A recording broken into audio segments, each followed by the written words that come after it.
Good morning. Welcome. Welcome to Greater New Haven's annual Kristallnacht Commemoration. My name is Rabbi Alvin Wainhouse. I'm the spiritual leader of Congregation Or Shalom here in Orange, and I'm standing on the bima of our synagogue right now, greeting you. This is the spot where this annual event has been held now for 14 years. For 14 years, we have been commemorating Kristallnacht in a very unique fashion. Before we begin the program, a few words of welcome from our synagogue president, Mr. Bob Spalding.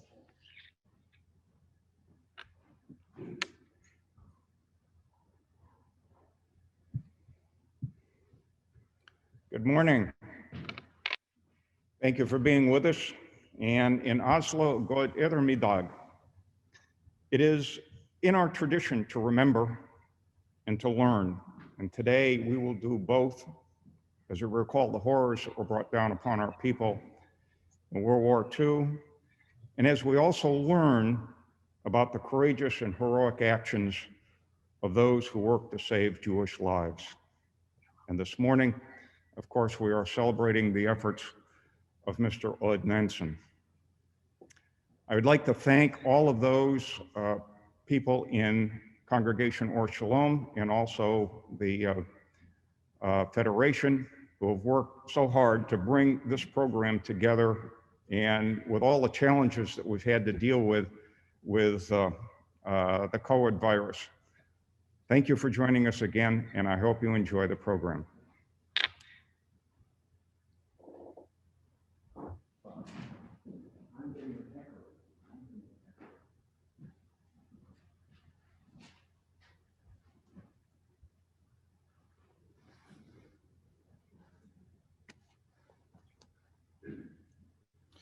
Thank you, Bob. And now I'd like to turn to our partner in our annual Kristallnacht commemoration, the CEO of Greater New Haven's Jewish Federation, Ms. Judy Alperin. Judy, I'm sure you'd like to bring a few words of greeting to those who have assembled this morning. Judy, please. Good morning, good morning. As CEO of the Jewish Federation of Greater New Haven, I'm proud of our commitment to ensuring the perpetuation of the memory and lessons of the Holocaust through our annual Yom HaShoah commemoration and the Kever Avot ceremony at the High Holidays. I want to thank Rabbi Wainhouse, President Bob Spalding, Education Committee Chair Adina Ostreicher, and the Or Shalom Education Committee for extending the Jewish Federation the opportunity to join in the annual Kristallnacht program as a partner beginning last year. Or Shalom provides an incredible and interesting learning opportunity for us each year, and I hope that our participation and support has only enhanced an already stellar program. I want to offer my appreciation and welcome to our 6 sister Jewish Federation communities who are joining with us today, enabling the entire state of Connecticut to share in this experience and to welcome friends and participants from right here in Greater New Haven and in other states and countries. Welcome to the Jewish Federations of Eastern Connecticut, Greenwich, Greater Hartford, Stamford, Upper Fairfield, and Western Connecticut. If there is an upside to this pandemic, partnership, collaboration, and connections with those near and far is certainly something to celebrate. Later in the program, we will have an opportunity for questions and answers for our presenters. At the bottom of your screen, please take note of the Q&A box. At any time that a question occurs to you, you may pose your question in that box. When it's time for Q&A, I will do my very best to address as many questions as possible for our guests. In some cases, I may combine questions in the interest of time. Remember, you can pose your questions at any time. It's now my honor to welcome back our wonderful leader, Rabbi Wainhouse. Thank you so much. Thank you so much, Judy. And now on to our event, which this year, for the first time, will be presented via the miracle and the wizardry of Zoom video conferencing. Friends, our November gatherings these past 14 years have had two distinct purposes, two very different aims. Firstly, we've gathered to recall a calamity, a catastrophe that occurred 82 years ago, known as Kristallnacht, the night of broken glass. Kristallnacht, the very word, still fills us with anguish. Kristallnacht refers to the horrific events that took place during the nights of November 9th and 10th, 1938, in the parts of Europe which were already ruled by Adolf Hitler's Nazi regime. Yamach Shemam v'zichram, may their memories be blotted out from the annals of humanity. They were events that would turn out to be tragically only the prelude to a catastrophe that would soon engulf all of Europe.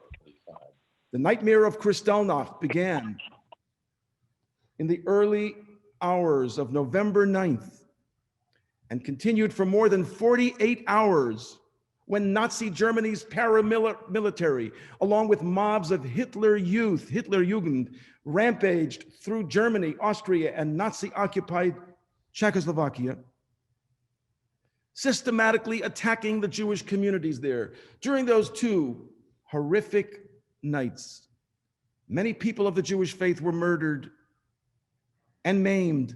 Tens of thousands were dragged off to concentration camps. Thousands of Jewish-owned stores and businesses were vandalized and looted.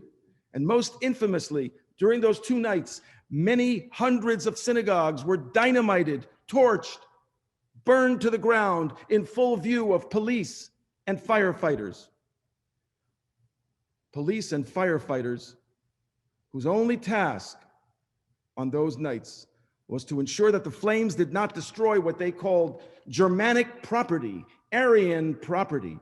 The Nazi regime would later call those two nights, sarcastically, the nights of broken glass, Kristallnacht, referring to the shattered window panes and shattered stained glass windows that littered the streets in the aftermath of the nightmare. Ultimately, of course, Kristallnacht ended up shattering more than windows.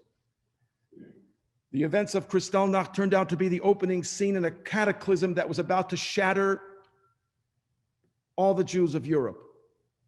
And thus, at this time of Kristallnacht commemoration, we cannot help but remember that in the course of the following 7 years, 6 million innocent Jewish men, women, and children, 40% of the world's Jewish population, 1.5 million Jewish children and babies, including all my aunts, all my uncles, all my cousins on my father's side, would be methodically slaughtered, leaving the beating heart of Yiddishkeit, of Jewish civilization, the very heartland of Judaism, in ruins. At this time of Kristallnacht commemoration, we cannot help but remember millions of mentally disabled people, gypsies, Jehovah's Witnesses, gay people, innocent men, women, and children who were branded by Adolf Hitler and Nazi Germany as unerwünscht, undesirable, unwanted, and therefore targeted for persecution and death. Kristallnacht, in a word, the event we commemorate this morning, was the prelude to the catastrophe we, for lack of a better word, have been calling the Holocaust. So before we begin this program, it would be apt and appropriate to pause for a moment. I'll ask you to kindly rise at this time as we light a candle of remembrance, a yellow candle produced by the Federation of Men's Clubs of Conservative Judaism. This candle's color recalls the yellow Star of David, which the Nazi government forced us to wear during the years of the Holocaust. At this time, I'll call upon Mr. Mitch Goldblatt, a prominent member of our men's club, to come forward and kindly kindle this candle. It was Mitch's dad, after all, Mr. Barry Goldblatt, whose yahrzeit was just observed. We just said Kaddish for him. May he rest in peace, Olav Shalom, who originally designed, it was your dad who originally designed this unique yellow memorial candle, which is now used around the world. And Mitch, before you light the candle, I'd like to take this opportunity to thank you and our men's club for being so generously supportive of our annual Kristallnacht commemorations over the years. Mitch. I can't see the candle. The candle's not, it's not on the camera. There you go.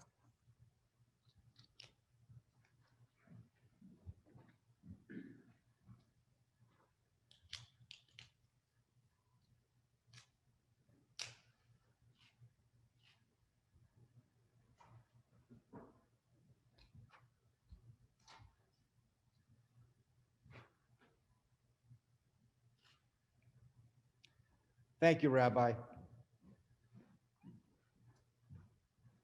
This morning we light this memorial candle. I appreciate the kind words the rabbis had for my father, who, along with Joe Winokur, and when they lived in Massachusetts, helped develop this. And this candle has become an international symbol of remembrance of the Holocaust. It is lit typically in the spring during Holocaust remembrance, but we light it today to also remember Kristallnacht and remember that this candle is lit in the memory of the 6 million Jews and the righteous Gentiles who perished in the Holocaust. Through distribution of this candle, through congregations throughout the world, donations come in voluntarily to help perpetuate this program and to allow us to help sponsor programs such as this one today. We are very proud, the Men's Club of Congregation Or Shalom and its Yellow Candle program, to help sponsor this event, our signature event of the year. We thank you. And also, as we light this candle of remembrance, it serves another purpose, so that we do remember, so that for our generation and for the generations to come, that the Holocaust will never be forgotten. Thank you.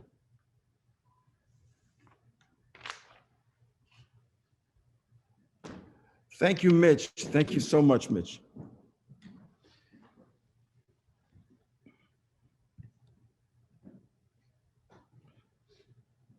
Baruch Noteach, Chaye Olamim B'tochenu, beloved art thou, who instills within us faith. The faith that our blessed deeds, our acts of justice and loving kindness and peace enable life to triumph over death. We'll pause now for a moment of silence, and then we'll follow the silence with the chanting of Ya'aseh Shalom, a prayer for peace.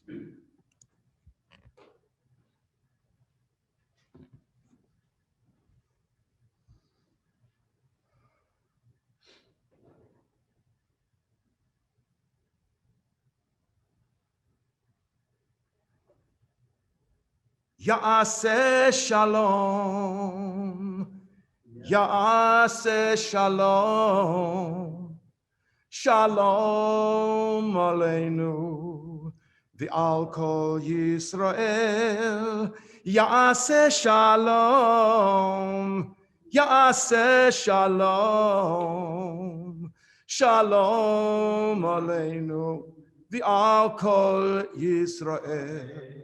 Ya'aseh Shalom, Ya'aseh Shalom, Shalom Aleinu, V'al Kol Yisrael.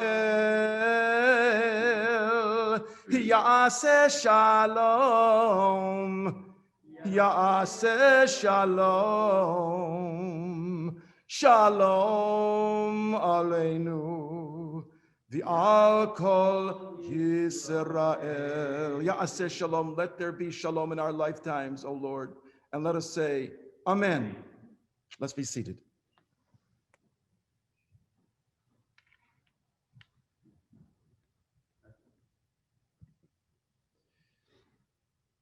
As I mentioned, we've been gathering here at this time of the year for two reasons, two purposes that are very different in spirit. The first is, of course, to commemorate, to remember an unspeakable tragedy. But our second and even more powerful motivation for gathering these past 14 years has been to do more than simply remember. The second reason we gather is to respond to act, or more precisely, to counteract. That is, we members of the Jewish faith, along with peace-loving people of all faiths, have been gathering here at this time of the year to speak out as a community against hate and against the scourge and persistent problem of hate. We come together as a community this morning again to condemn the venom, the bigotry, the racism, the intolerance that gave rise to the disaster known as Kristallnacht. Why do we do this? We do it because we refuse, as Americans, as religious people, as human beings, we refuse to allow evil to have the final say. We do it because we refuse to allow hate to have the final word. You know, frankly speaking, as we hear about the acts of senseless hostility that continue to dominate the headlines, and as we hear about the acts of violence that continue to plague our society, some of us may find it hard, frankly, to feel hopeful about humanity, about the future of humankind. Friends, that's exactly why such gatherings as this one are so important. We come together at this time of the year not only to remember hate, but to denounce hate. Yes, to denounce hate. And how? How shall we do that? Well, one way to do it is to celebrate the deeds of those who stood up to hate, to hold them up as role models, to hold them aloft. Those who stood up to it rather than simply stand by and watch. And thus, over the past 14 years, at our annual Kristallnacht commemorations, we've celebrated the courage of ordinary people who, in the midst of the darkness, I mean the moral darkness, the moral bankruptcy, somehow found within themselves the strength, the power to no longer stand by, but to stand up and confront hate. We've gathered to proclaim that their deeds, their blessed deeds, will never be forgotten. Indeed, the light these rare individuals brought into the world still pierces the darkness. In so doing, in gathering to honor these ordinary people who became extraordinary, we remind ourselves of what it means to be human, truly human, what it means to be a mensch, as we say in Yiddish. And why do it here in a sanctuary? The answer is, in so doing, we remind ourselves as to what religion was always about, what religion is truly about: Menschlichkeit, humanity, and basic human decency. Which brings us to this morning's program. Our program this morning is a celebration of the conscience and the courage, the Menschlichkeit of one Odd Nansen. And I'll attempt to put his image up on the screen at this time. This is Odd Nansen.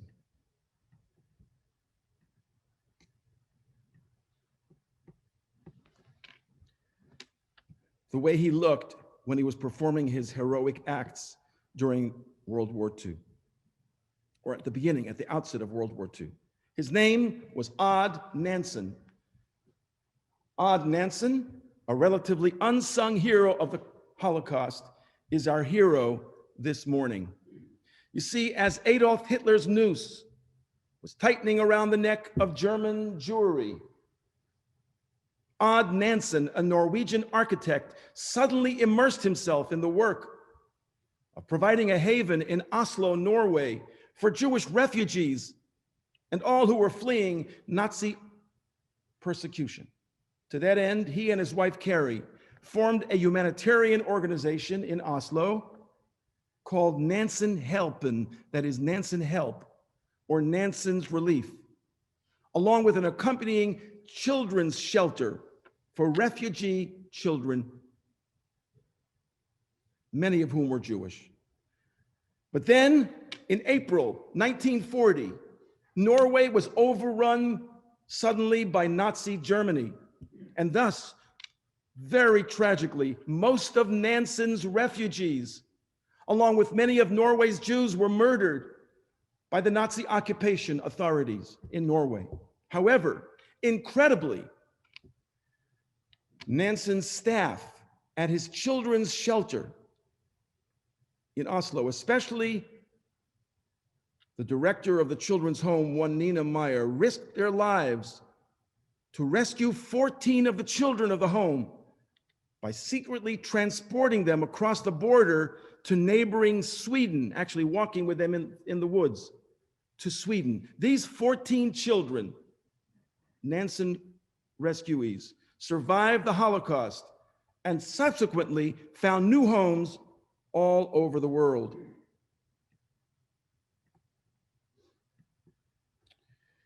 This morning, we are delighted and privileged to have with us, through the magic of Zoom video conferencing, Professor Nina Grunfeld, who resides in Oslo, Norway. She's coming to us from Oslo. Her father, may he rest in peace, Dr. Bertold Grunfeld, Oliver Shalom, who lived in Czechoslovakia as a child, was born and raised in Czechoslovakia, was brought by Nansen help as a child to Oslo. And he was one of the lucky 14 children rescued by the Nansen's director, the children's home director, Nina Meyer. In fact, she is named after her father's rescuer. That's why her name is Nina, after the namesake of Nina Meyer. Truth to tell, were it not for the heroism of Odd Nansen and the home's director, Nina Meyer, Professor Nina Grunfeld would probably not be alive. In fact, as I say, she's named after that Nina. Professor Grunfeld is a well-known filmmaker and author. She's widely known for several personal documentaries that have been shown on TV. In addition to creating films and books, Nina is an associate professor at Inland Norway University, where she teaches directing for documentary films. Nina is the creator of the film Nina's Children, which I highly, highly recommend. A film which recounts the incredible story of the 14 children, including her father. So, good morning, Nina. Hello, good afternoon. Yes, very good. Here in Norway and Europe, we're already You're 6 hours ahead, aren't you? That's true. Nina, so good to see you again. Thank As you. you know, we've gathered to celebrate the heroism of Odd Nansen this morning, who rescued your father from Czechoslovakia. My question to you at this time is, did your dad, Bertold, ever speak of Odd Nansen, and did he speak of the children's home in Oslo? Oh, all the time. That's the I guess one of the key narratives that I grew up with. Of course, his whole childhood, which was a dramatic childhood, escaping from Czechoslovakia, coming to Norway, being rescued by the Nansen help. And I guess, and of course, the whole narrative about escaping from Norway to Sweden, which was a very, very dramatic night at the 26th of November, 1942. It only actually was a question of about 2 hours from them escaping from the apartment where the children's home were living in the center of Oslo, until the Nazified Norwegian police came to pick them up and send them on a ship to Auschwitz. So they were very, very close of, I mean, the whole escape was a very dramatic story. And in a way, I guess all the children were kind of traumatized by this also, and happy, of course, they survived. So my father always felt a lot of gratefulness. He was thankful to Odd Nansen, and he was actually quite proud when later on my younger brother married the in-laws of the Nansen family. So Amazing. He felt like the whole circle came to an end. Yes, in a came way. full circle. Amazing, amazing. Nina, I wonder if you would put up on the screen, if you can, the image of the promotional photo of the 14 children on the porch. It's such a moving and haunting image. Are you able to put that up on the screen? Sure. I guess, will you share your screen with me or should I Nina's do? Children, the movie, the image that accompanies the title Nina's Children. Okay, so you want me, are you going to share the screen or should I do that? You'll do that. I'll do that. Okay, so I'll do that now, I guess, here.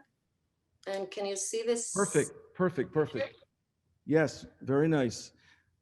Okay, so this is the promotional Yes, picture. very nice. Now you see there's Nina Meyer, the director of Nansen's Children's Home. And this picture actually is, these are actors based on a real photograph, right, Nina? That's true. This is a reconstruction of Reconstruction of the original photo, yeah. which is And this that is one. Nina, yeah, there's the original photo. There is the original photo.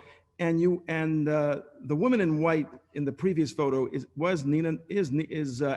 playing the part of Nina Meyer, who you were named after. Good. So And this takes place in Sweden, right? They are now in Sweden. Mm-hmm. So this picture was actually taken by Peter Meyer, the man that Nina eventually met in Sweden. He was a German Jewish man escaping together with the Danish Jews. They escaped from Denmark the year after in 1943. They were kind of protected by the Danish king for a longer period than the Norwegian and the Dutch and most of the other Jews in Europe. But in 1943, the Danish Jews also had to escape. And then Peter came to Sweden. He met Nina and the children's home in this house, which is kind of it looks like a fancy house, but it wasn't very well kept. So it was cold, but they had a good time staying there. And he had a camera, so he took a lot of nice pictures. So this is one of the pictures he took. Unfortunately, Nina was not a part of that picture. So when I made the film, I felt the urge to Yes, perfect, perfect. I highly recommend this video. Nina, would you take it down? So I just wanted to, I want people to see your face so that we can thank you for being part of this program. And Nina, we'd love to hear from you a little later on in the program, right after the presentation. Thank you so much for participating in this program. And you are evidence, living evidence, and the embodiment of Nansen's humanitarianism and the amazing courage of Nina Meyer, who rescued the children. I'm actually almost moved to tears just by looking at your image. And you know, I call Nina by her first name because Nina and I have had a couple of sessions on Zoom. So we have a feeling of familiarity. We know each other. At any rate, let's turn now to the Nansen story. For the Nansen story has only begun, folks. When the Nazi tanks rolled into Oslo in 1940, Odd Nansen immediately went underground and joined the Norwegian anti-Nazi resistance. As a result, he was arrested by the Gestapo in 1942. And now, so Nansen is now imprisoned by the Gestapo in Norway, which brings us to our guest speaker this morning, Mr. Timothy Boyce. Timothy, Mr. Boyce, are you with us? I am indeed, Rabbi. Excellent. Timothy Boyce is speaking from Tryon, am I getting the word right? Tryon, North Carolina. Yes. Timothy Boyce practiced law for many years, most recently serving as the managing partner of the Charlotte, North Carolina office of the Sheret LLP, a global law firm. Tim, who currently lives in Tryon, North Carolina, not too far from one of my favorite places on earth, Asheville, North Carolina. He lives with his wife, Tara, 2 horses, 2 dogs, 3 cats, and about 5,000 books. Tim retired in 2014 to devote full time to writing, and this is the book that brings us together. This is the book that made this day possible. From Day to Day, One Man's Diary of Survival in Nazi Concentration Camps. Tim Boyce, would you please, let me just, Tim, I want to, just before you speak, I want to actually add that I had the pleasure of meeting Mr. Boyce at Notre Dame High School, his alma mater in West Haven, where he simply electrified the audience. Isn't that right, Mitch and Abby? With, on Holocaust Remembrance Day a couple of years ago, with the story of Odd Nansen And in the course of his talk, it became obvious to myself and all present that were it not for what Mr. Boyce did for Nansen's legacy through this book, not only would Odd Nansen have been an unsung hero, he would have been an unknown. He would have been an unknown hero. You see, Mr. Boyce doesn't just speak about Odd Nansen. He enabled Nansen to speak to us himself through his book, his diary. In 2016, Tim Boyce, after much work, managed to republish this remarkable diary titled, as I said, From Day to Day, a diary which had fallen into obscurity and oblivion. And therefore, it's no exaggeration to say that through bringing forth this diary, Mr. Boyce has enabled the world to discover the moral incandescence of Odd Nansen. And thus, Odd Nansen, after all these years, is finally attaining the recognition he so deserves. Mr. Boyce, I'm getting goosebumps as I'm talking about this. This is such an important moment in my life. I discovered a hero I never knew about through you and through this book. Mr. Boyce, would you please elaborate? Great. Well, thank you so much for that introduction, Rabbi Wainhouse, and thank you also to Congregation Or Shalom and the Jewish Federation of Greater New Haven. As Rabbi Wainhouse has mentioned, I grew up in the New Haven area, so I feel like it's a virtual homecoming for me. So I really appreciate that. Greetings to Senator Blumenthal and to all our distinguished guests, and most importantly, a greeting to my dear friend Marit Greve, who is Nansen's daughter. She'll be on later on. And Marit just turned 92 years old last Sunday. She's celebrating this week with her family. So I'm looking forward to sharing my story with you. Let me pull up my screen.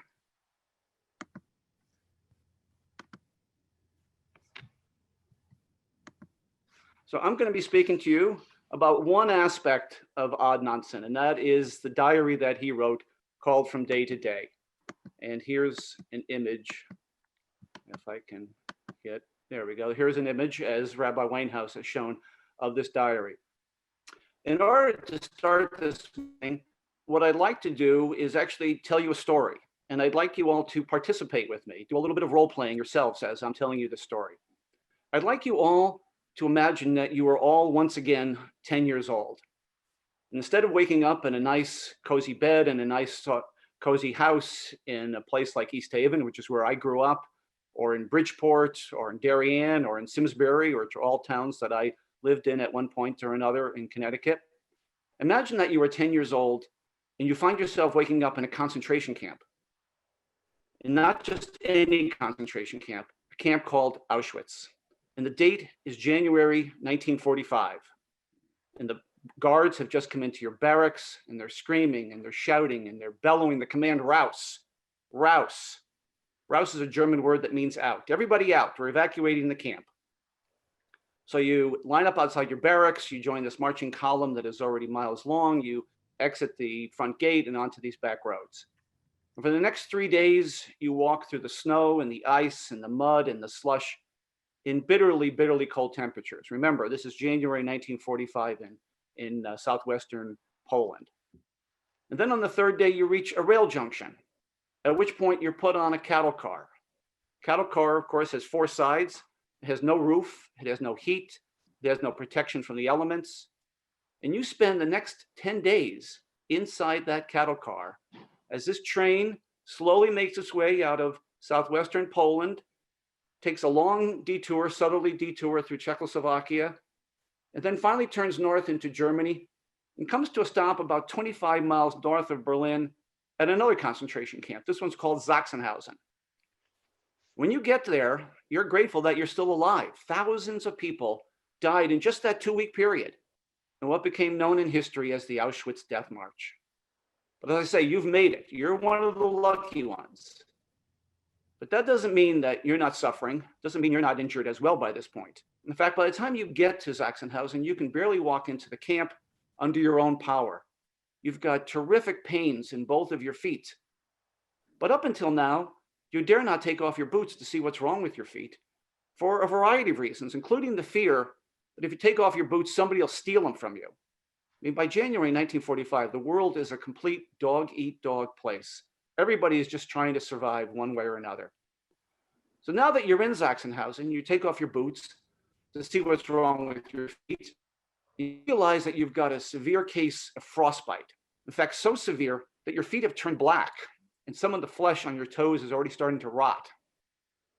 So you know you have to go to the infirmary. The German word for the infirmary was the Revier. I mean, after all, getting medical attention would be the logical thing to do under these conditions. I mean, that's what you and I do when we get sick or injured, we get medical attention. But in the crazy upside down, illogical world of the concentration camp, the Revier was considered actually the most dangerous place you could go inside the camp. Prisoners called it the waiting room for the gas chamber. Because if you think about it for a second, if you're lying in a hospital bed, you're not working. And if you're not working, you're not contributing anything to the camp. So why should the camp spend any resources on trying to keep you alive? Remember, all the prisoners are totally expendable. But you also know that if you don't get some medical attention, you're going to get gangrene in your legs. Once you've got gangrene, you are as good as dead. So you screw up your courage, you report to the infirmary, and luckily for you, there's a kindly doctor on duty that day. In fact, he was also a Norwegian. And he takes one look at your feet, picks you up by your clothes, by the scruff of your clothes, and remember, you're only a 10-year-old child at this point, carries you over to an impromptu operating table, gives you a whiff of ether, knocks you unconscious. And the next thing you realize is you're slowly coming back to consciousness, and you look around and you realize you're lying in a bed now in the infirmary. You look down at your feet, and you see both of them are heavily bandaged. And the orderlies in that ward explain to you that the doctor had to amputate several of your toes in order to try to save your feet. So now, no doubt, you're lying in bed wondering, how long can I stay here before a Nazi doctor walks in? For a list of prisoners who need to be sent off to the gas chamber. And with those kind of somber thoughts going through your mind, hundreds, if not thousands of prisoners are streaming through the Revier at all hours of the day, coming in to see their friends, coming in to get medical attention, some of them just coming in to get out of the cold. And all these prisoners have one thing in common, which is that they're not paying the slightest bit of attention to you. I mean, after all, they don't know who you are, where you're from. You're not part of their extended family. You're not from their village. Many of them probably can't even speak the language you can speak, which is German and Polish. So they ignore you. I mean, the number one rule in the camp is you look out for yourself. You certainly don't look out for strangers. But then one day, a middle-aged man comes through the infirmary. He's coming to visit one of his friends who is also sick in the same infirmary. And instead of walking right by you, he stops. He starts talking to you because he can speak German as well. So he asks you, child, what's your name? Where did you come from? Do you know where your parents are anymore? Do you have any siblings? Do you have any friends? Do you know, in fact, anybody in this camp at all? In other words, at least this one individual is showing some interest in you and in your situation.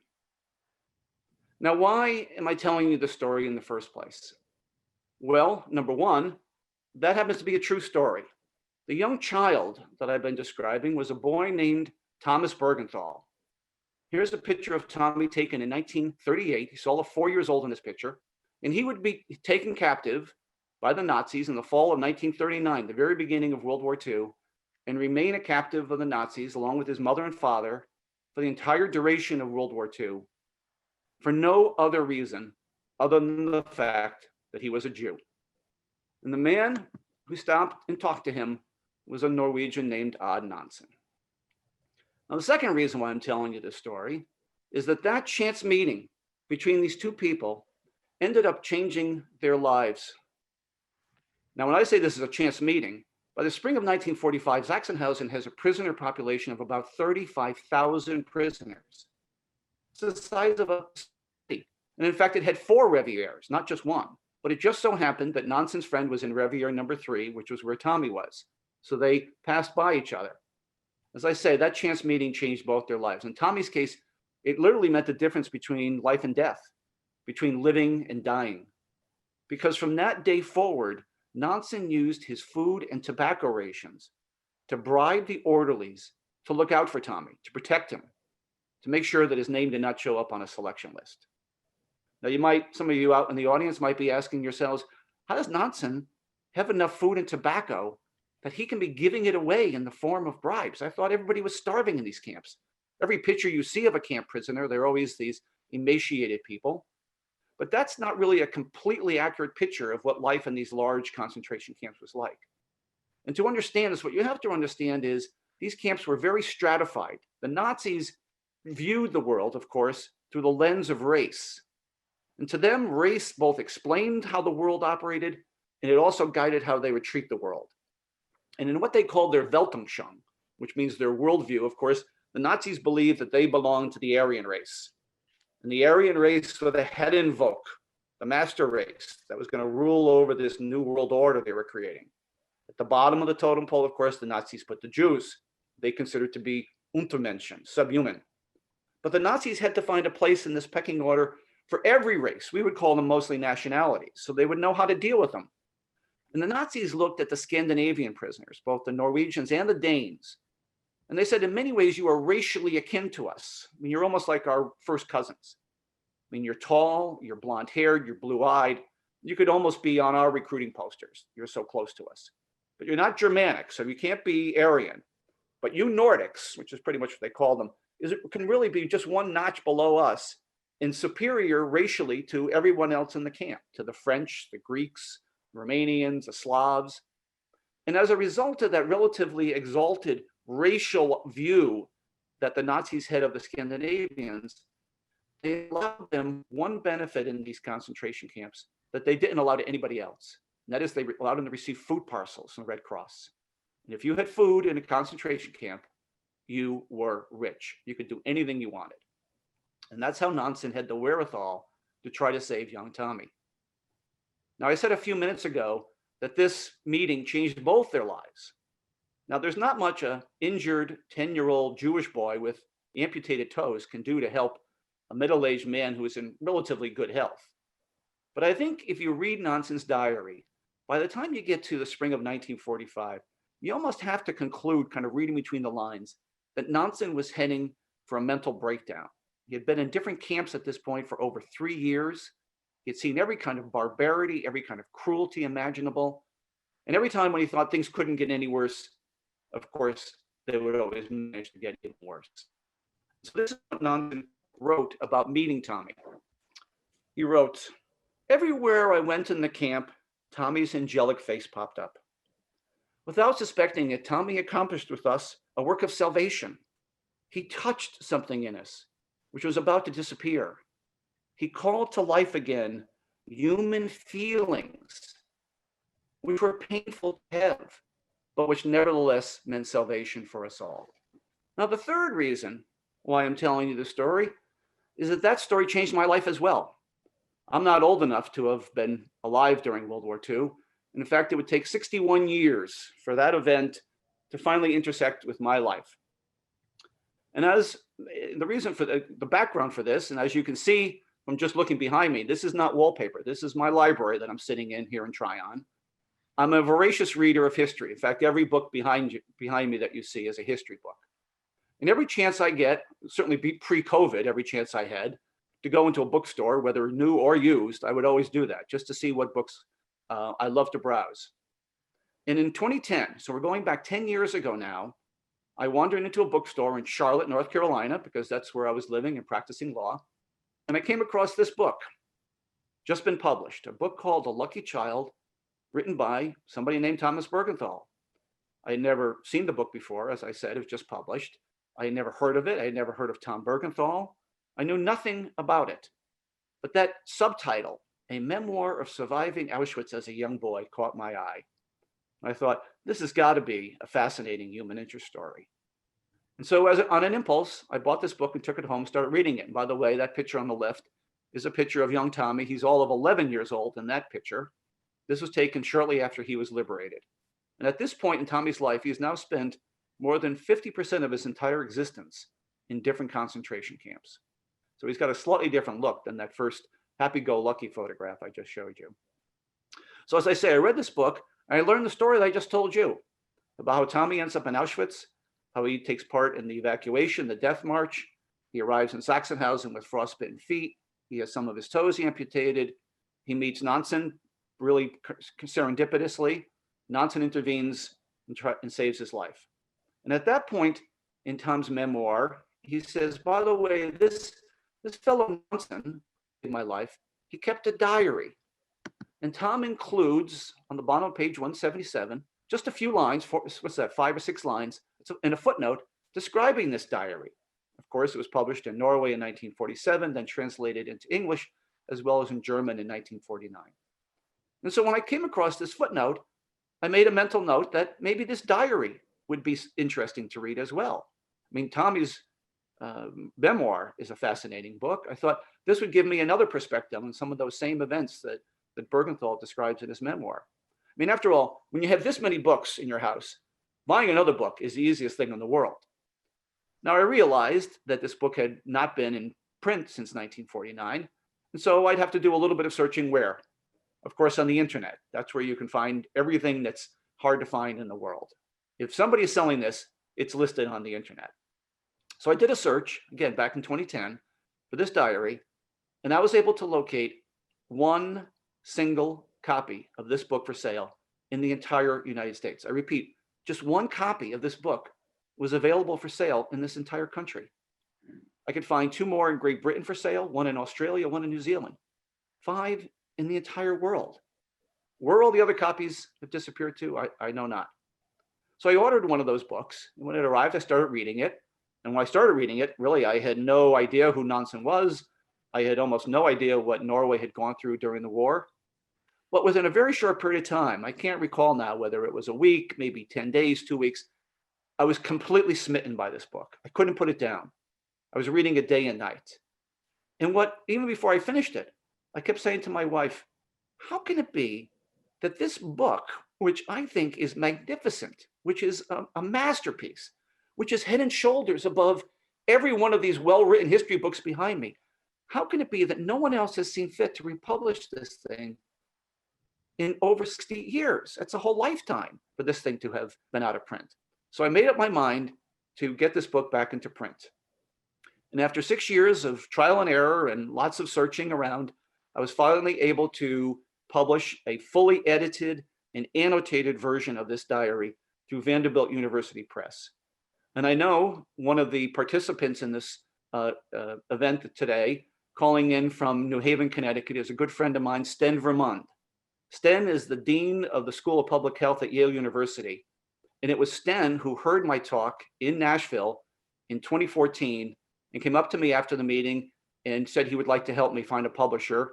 And he had a connection with the Vanderbilt University Press since he was, at that point, the vice dean of the School of Public Health at Vanderbilt. And he made the introduction. And as they say, the rest is history. So I thank you, Sten, again, for all that you did to help this book come back into print. By the way, I should mention, Sten had a kind of a personal motivation. His grandfather and his uncle were both in the same concentration camps at one point that Nansen was in.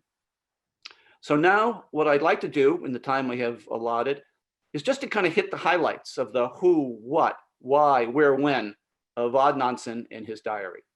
So let's talk about who Odd Nansen was. Here's a family photograph taken in 1902. Nansen was born in December 1901. So he's the little baby held in his mother's arms in the middle of that picture. As you can see, he's the 4th child born to his mother, Eva Nansen, and his father, Fridtjof Nansen. Both of his parents came from well-to-do families. Both of his parents were very accomplished in their own right, very artistic. Unfortunately for Nansen, his mother died when he was only 6 years old. She died of pneumonia. So Nansen was raised pretty much single-handedly by his father, Fridtjof Nansen. And although that name doesn't resonate with most Americans, in Norway, he's considered one of the most famous, if not the most famous man the country has ever produced. He made his reputation as a polar explorer. He held the record for being closest to the North Pole for a while. Then he made another reputation as a statesman. He helped Norway achieve independence from Sweden in 1905. It was Fridtjof Nansen who went to Denmark to convince Prince Carl of Denmark to become the new king of the newly independent Norway. And then in his greatest role after World War I, Fridtjof Nansen was appointed the first High Commissioner for Refugees for the League of Nations. And he did such a good job that he was awarded the Nobel Peace Prize in 1922. So you can see kind of the takeaways from this is Odd Nansen was the bearer of the Nansen name, very famous name. Odd Nansen inherited from both of his parents their artistic sediment. He was very artistic himself. We're going to see some of his sketches. And the diary contains about 40 sketches. And he's also a humanitarian. He inherited that humanitarian ethos from his father. In fact, we've already talked about the work he did even before World War II began, in forming Nansen in 1936 and going to Czechoslovakia to help these refugees come get visas to come to Norway. So why did Nansen write the diary? Well, Nansen had been a diarist pretty much his entire life. He'd been keeping a journal. So it was kind of natural for him to do that. And he writes in his foreword, he says, I never anticipated that I was ever going to publish this diary. He says, I really did it for two reasons. Number one, I did it for myself. I did it to help myself. He says, writing in his diary was, quote, like confiding in a close friend and relieving my mind of all that weighed on it. It became a private manner of forgetting. He said, the second reason why I wrote the diary was for my wife, Kati. I wanted her to know what was really going on in the camp. Now, she could write him letters and he could write her letters, but every letter that went in and out of the camp was censored. Somebody was reading everything they wrote. She could occasionally visit him as well. And here's Nansen's sketch of a visit. But as you can see from this picture, Nansen is still separated from his wife by a barrier. Number two, there's a guard standing right next to them who can speak Norwegian. So he's listening in on everything they say. So Nansen really couldn't say much in a meeting like this. So he used the diary as his way of explaining what was really going on in the camp. Many of his diary entries begin with the words, "Dear Kari, listen to what happened today." And then he goes on to write the description. And many of them end with the words, "Good night, Kari." You know, in his mind, he is mentally conversing with her and explaining to her how his day went, what happened, what his feelings were, etc. So that's the motivation for writing this diary in the first place. Now, why was Nansen arrested in the first place? As Rabbi Wainhouse has already pointed out, the Nazis occupied Norway in April of 1940. And Nansen did join the resistance, although he was never caught doing anything, being involved in the resistance. And fast forward almost 2 years from the date of the Nazi takeover, and in late December 1941, the British launched a commando raid against the coastline of Norway. These highly trained commandos, they land on the coastline, they quickly blow up a number of factories that are involved in munitions manufacture. They shoot and kill, obviously, a lot of German soldiers who are guarding these factories. They take some German soldiers prisoners, and 48 hours later, they're back on their ships and they're heading back to England. And this drove the German overlord of Norway, the Reichskommissar Joseph Terboven, furious that the British could get away with this. And he wanted to get back at the royal family. Unfortunately, the royal family was living in exile in Great Britain and here in America. So he figured the best way to get back at the royal family to try to stop these attacks from happening is he ordered the arrest of 20 of the most prominent citizens in Norway, all of whom had some connection with the royal family. And of course, Nansen would be exhibit A1 on that list. He's prominent. His father was the one who brought the king over from Norway in the first place. So Nansen is arrested on the evening of January 13th, 1942, and he will spend the rest of the war in prison. So that was why Nansen was arrested in the first place. Now, how did Nansen manage to write and preserve a diary inside these various concentration camps that he was in?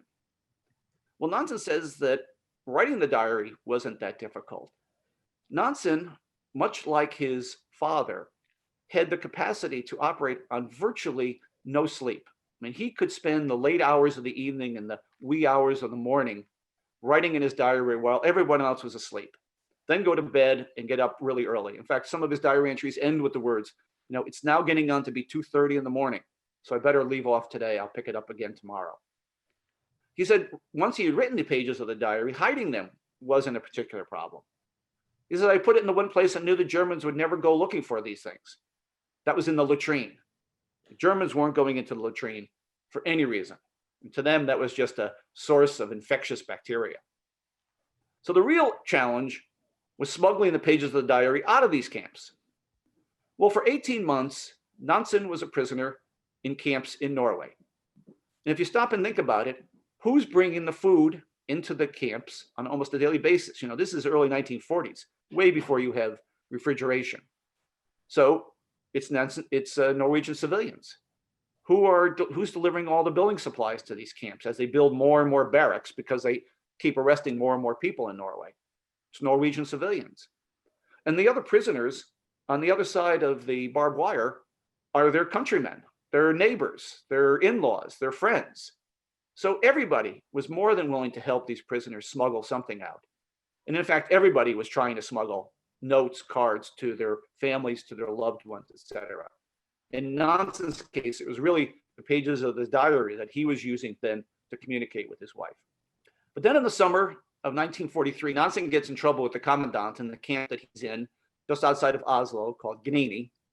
And the commandant summons him and he says, to punish you, I'm going to send you to a real concentration camp, a camp in Germany.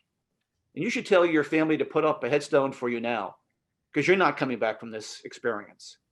So Nansen gets transported to Sachsenhausen. He arrives on October 6th, 1943. And at that point, he writes in the diary, he says, I don't know how I'm ever going to get this diary out of this camp. You know, I'm in the middle of an enemy country. No one is sympathetic to me on the outside. No one's going to help me here. But psychologically, it's just so important for me to keep writing this diary for my own mental well-being. I just have to keep doing it.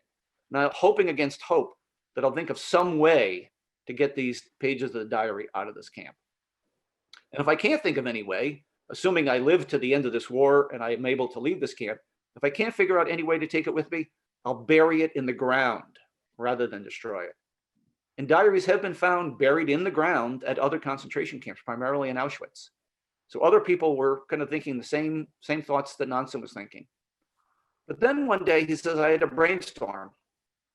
And I realized that even though I and all of my fellow prisoners, when we were searched in the morning, when we left the camp to go to our work sites, you couldn't possibly work inside the camp. It was so overcrowded. All the work was done outside. We were searched. And then when we came back into the camp in the evening, we were searched. And the guards were primarily worried about prisoners smuggling weapons into the camp. I mean, they were worried that if prisoners could get their hands on any kind of weapons on the outside, smuggle them into the camp, stockpile them, they could stage an uprising. I mean, after all, there had been an uprising in Auschwitz, an uprising in Treblinka, an uprising in Sobibor. So this was, foremost on the German guards' minds. And as a result, the guards didn't pay a lot of attention to things that the prisoners carried around with them just to kind of get through their day. And one of the things many of the prisoners kept with them was something they called a breadboard. Piece of wood about this size, measures maybe 4 inches by about 8 inches or so. And in the morning, when you got up, you'd line up, you'd get in line and you hold out your breadboard.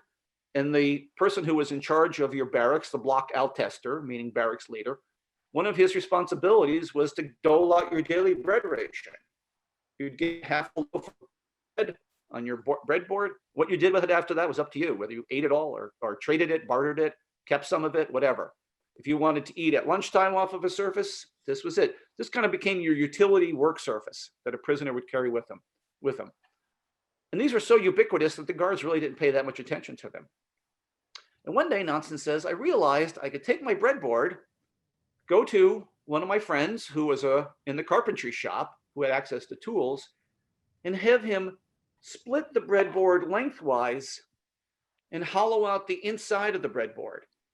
And I would put the pages of the diary in the breadboard when it was full, glue it, seal it up, and no one would be any worse for the wiser.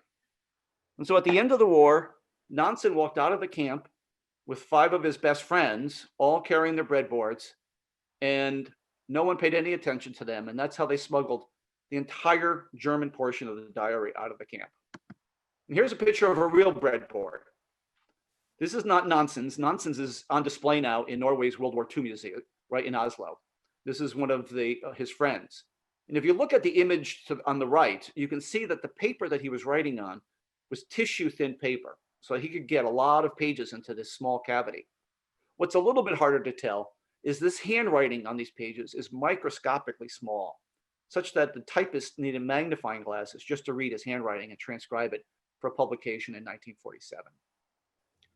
Now, what I'd love to do, now that I've told you a little bit about who Nansen was, why he wrote the diary, why he was arrested, and how he preserved it, I'd love to take this book and just start reading you selections from it. I could open it up to almost any page, and there'd be something that would be moving, insightful, psychologically descriptive, eloquent. It's just an amazing, amazing diary. But I can't do that. What I'd like to do, though, and as I mentioned, this diary it has pathos, it has humor, it has tragedy, it has horror, it has everything. But to me, the most important aspect of this diary is the inspirational power of Nansen's example. The example of somebody who somehow keeps his humanity in the most inhumane conditions mankind has ever created. You know, Nansen could have walked right by Tom Buergenthal, could have ignored him just like every other person had ignored him, could have said to himself, this kid has no chance of survival. A 10-year-old Jewish boy in a concentration camp with amputated toes, he doesn't stand a chance. Why should I get involved?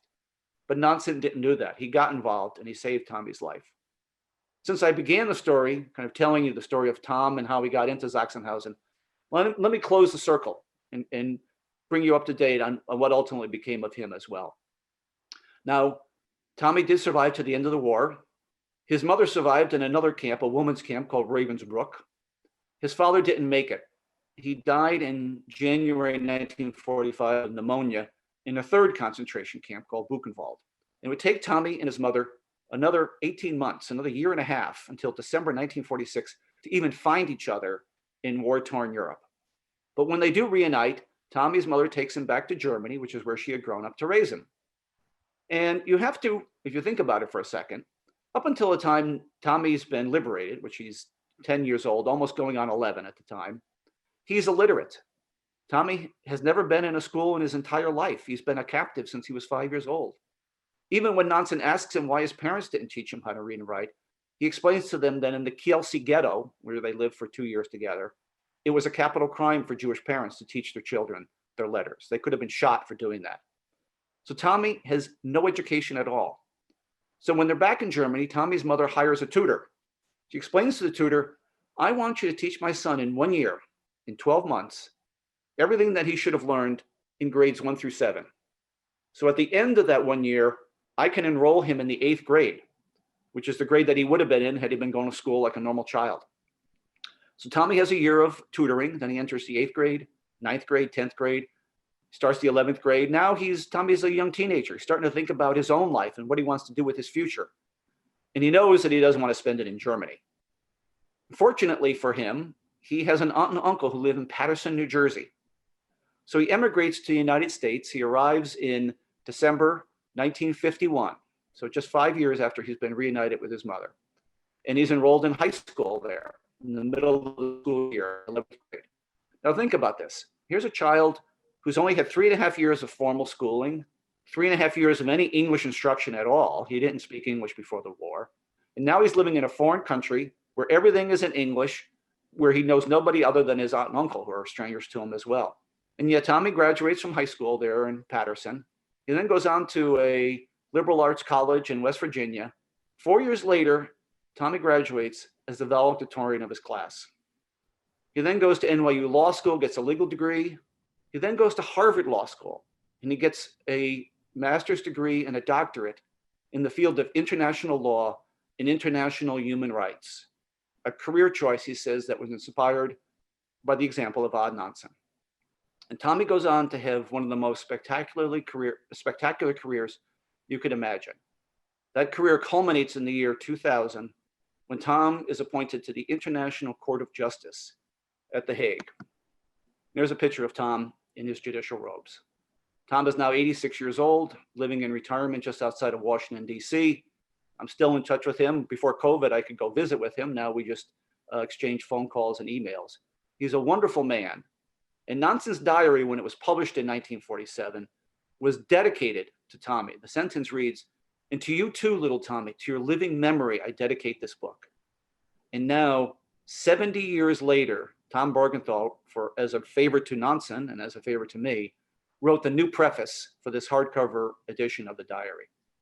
So what I'd like to do is leave you with just one final diary entry, which to me kind of sums up everything that I've tried to talk about in this talk. The date of it is March 5th, 1945.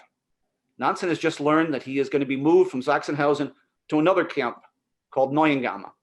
And he goes to Tommy and he says, "Tommy, this is the hardest thing I've ever had to do in my 3.5 years as a prisoner, and that is to say goodbye and to leave you.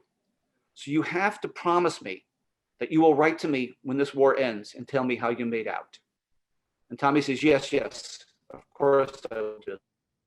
After all, it is my duty. I'm kind of paraphrasing here. And Nansen is so struck by the fact that he uses this word duty, that he writes in his diary about this exchange that he's had with Tommy. And when you listen to this diary entry, just focus on the fact that when Nansen's writing on this, he doesn't know when the war is going to end. He doesn't know whether he's going to survive the war. He doesn't know whether Tommy will survive the war. He doesn't know whether this camp he's about to be sent to is going to be better or worse. It turns out Neuengamme was even worse. And yet with all of that weighing on him, just listen to these words, how incredibly eloquent they are, how hopeful they are, how compassionate. And knowing what we know about Tom Buergenthal's illustrious career, how prophetic these words are.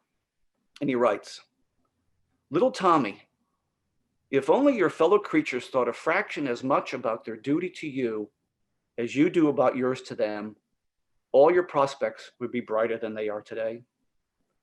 Thank God you don't realize that, and may you never come to realize the abyss of vile injustice that has been done to you.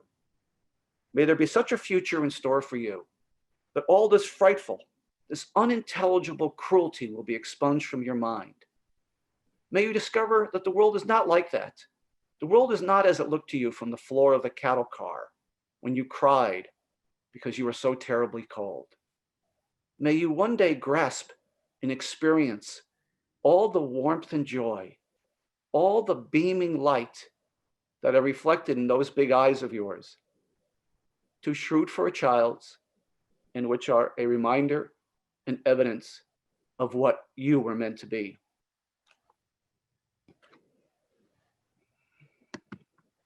Thank you very much for allowing me to share Odd Nansen's story with you. And thank you very much, Rabbi Wainhouse. Tim, thank you so much. Mr. Boyce, thank you so much for your amazing words. You know, when you spoke at Notre Dame High School, I said to myself and to Mitch and Abby, I could have sat there for hours and listened to you.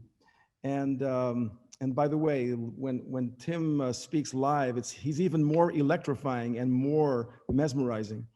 Thank you.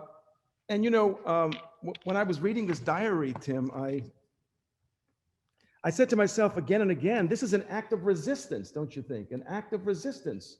He is risking his life to draw pictures such as this one. I don't know if you can see this. I'll hold it up close. Look at this. He is recording the atrocities, the unspeakable atrocities that his eyes are witnessing at Sachsenhausen concentration camp again and again. And he's a gifted sketch artist. And this becomes an almost indictment, a testimony in real time of what the concentration camps were like and what the Nazis were perpetrating.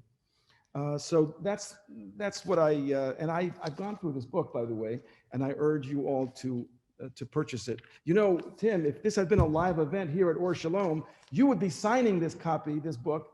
You know that at the end of this program. So thank you so much. At this time, I'm going to call upon Senator Richard Blumenthal. Are you there? I am here. Let me see if I can. I am here. Excellent, excellent. And, you know, Senator Blumenthal was supposed to be here live with us this morning at Or Shalom, where he has stood for 14 years, well, 13 years. This is the 14th year. And if you saw the news this morning on Channel 8, may I share it, Senator? Because it's all over the news. Sure. Yeah. Senator Blumenthal is in a situation of self-imposed quarantine or self-imposed isolation because out of precaution, because he may have been exposed to an individual infected with COVID-19. Isn't that true? And so as a result, he's speaking to us from his home. Senator Richard Blumenthal is the United States Senator for the state of Connecticut.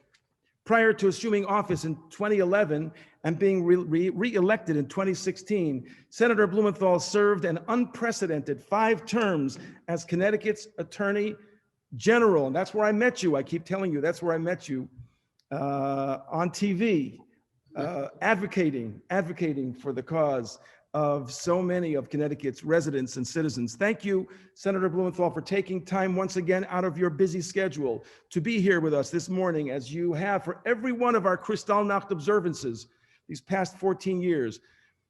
We're very grateful and we're very honored.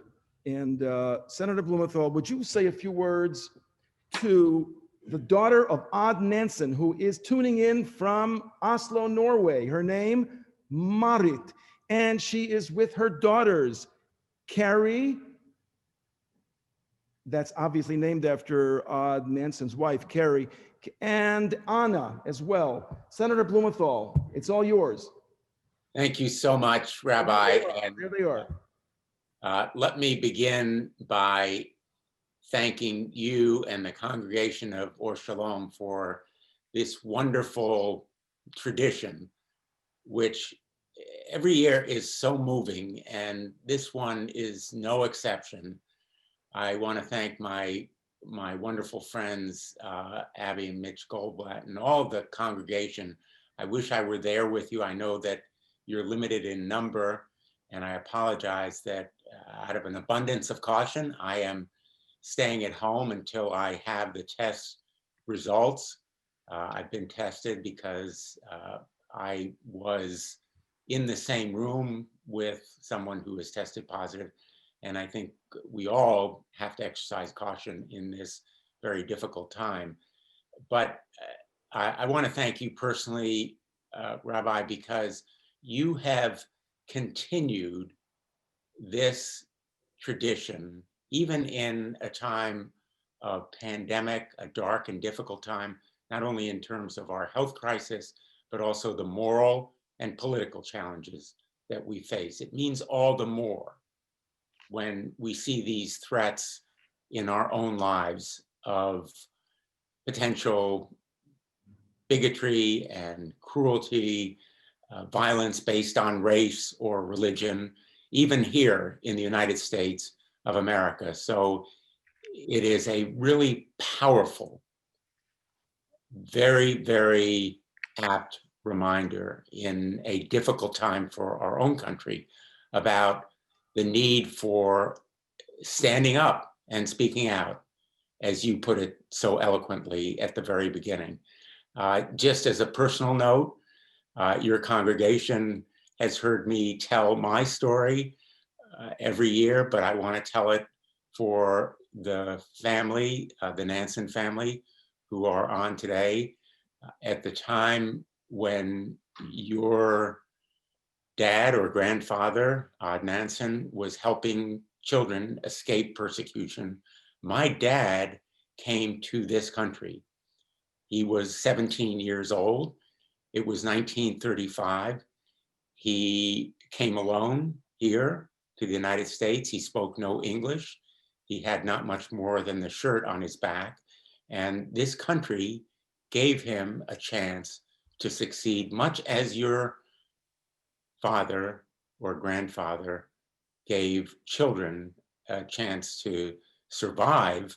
And the best example is, of course, Tommy Buergenthal. I want to thank Tim Boyce for this. There are really no words to describe how moving that story is. And I think it reminds us that we owe a debt of gratitude not only to the brave, strong men and women who stood up to Nazism and helped victims survive, but also to the people who have preserved their stories. And every year we hear those stories because someone like Tim Boyce and Rabbi Winehouse have decided to preserve and to elevate them. They would be lost to history if people like Tim Boyce did not devote the effort and time and expense, a good part of his life, to preserve the Odd Nansen story. It is a moving and gripping story of a man who was born to perhaps very favorable circumstances. I was unaware of his father's winning the Nobel Peace Prize, the award of the Nobel Peace Prize for all he did. Very distinguished family. And there he was in a concentration camp, simply because of his race, although he was perhaps more highly regarded than other racial groups, namely the Jews. He still was below the Aryan Nazi race, even though he looked like them, and they regarded him as almost their equal and therefore treated him better. The pernicious, insidious effect of racial prejudice brought to this suffering a man whose father was awarded the Nobel Peace Prize, one of the great members of the Norway community, a gifted and dedicated man who really was part of the nobility, in a way, of his country. And so you are really the living embodiment of that family who saved people without asking anything in return, and in fact, without even being asked themselves to do it. Odd Nansen stepped forward.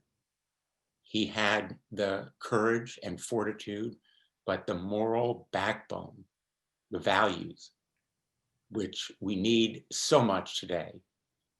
And so I am honored as a public official, but also as an American citizen, as a member of our Jewish community, and as an admirer of your family, the Nansen family, most particularly Odd Nansen, to be a part of this ceremony and to present to you via the wizardry, as the rabbi said, the wizardry and magic of Zoom, a certificate of special recognition from the United States Senate. This is for your family.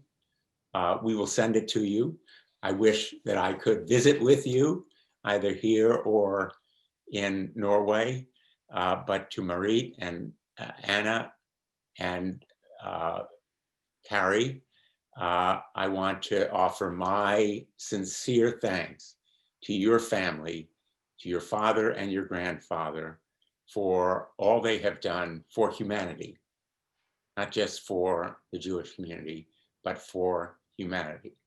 They are a beacon of light and hope, as real as the look in those eyes of Tommy Buergenthal. And I can see why your dad was so inspired to look into those eyes. And I hope perhaps I can look into the 86-year-old eyes, but the light that comes from those eyes truly inspired Odd Nansen.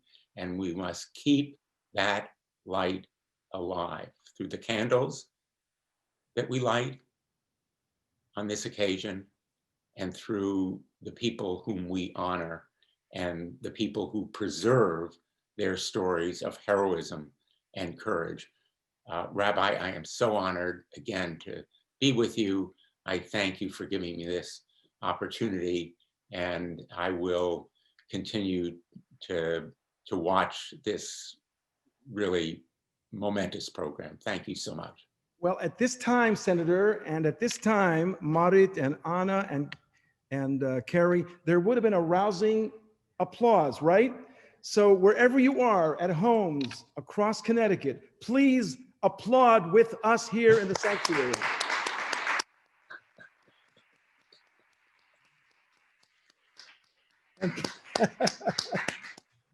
And I know that within you hear the thunderous applause occurring in homes across this great state.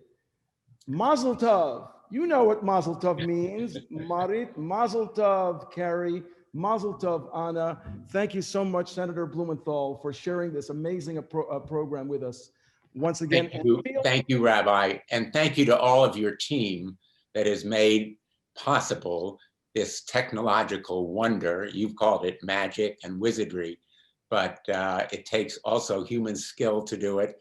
And thank you to the entire congregation of Or Shalom and the team of skilled experts who are making this great session possible.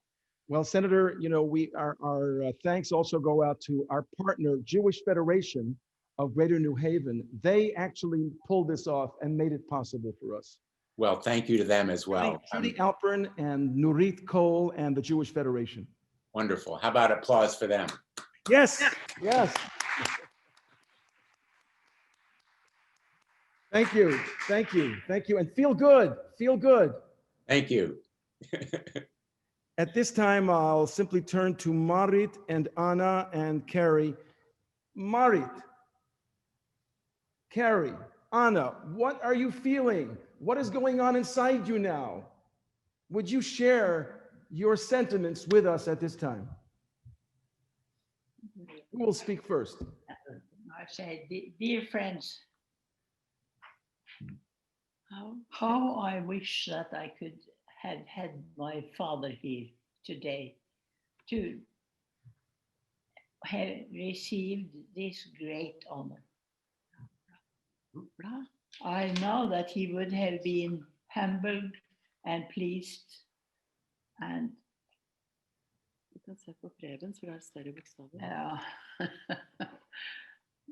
and he would have been very, very pleased about this evenement. But he will also have been grumbled something about much fuss for small effort. And Anna and Carrie? So, my father was not a vain man. He also had a well-developed sense of humor, much often more than on his own behalf. Mm-hmm. My siblings and I grew up among the visible result of Nansen Hjelp. Our home was an open house, and we had refugees staying with us for shorter or longer period during my whole childhood. In the pre-war years, Jewish refugees found a shelter in our home. And then there was the German boy Kurt, who came with his father, who had fled from the persecution in Nazi Germany. And Kurt stayed with us, and more or less he became a brother with all the other siblings. And after the Soviet invasion of Hungary in 1956, many Hungarians came to Norway as refugees, and they stayed in Norway for a long time. How my mother managed to provide for all these people, I will never know. But in my father's mind, there was a prayer, and never a question of whether he should help. He was there. That was to him a moral imperative that he had to help. We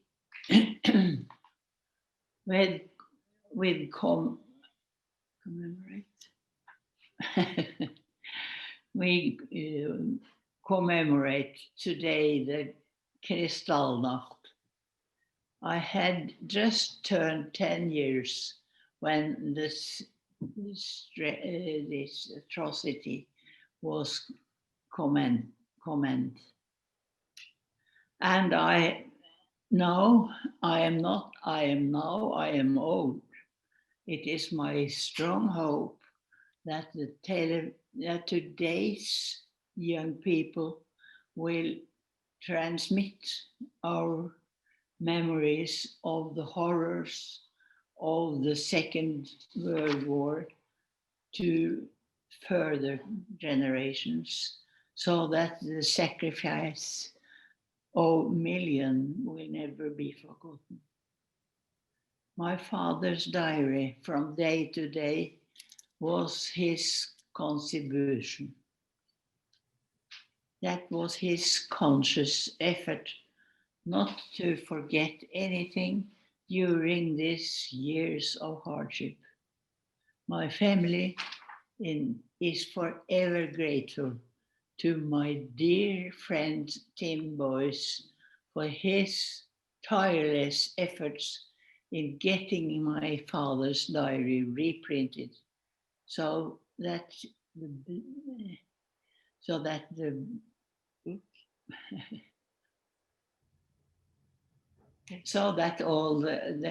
it might have many more readers during the years to come.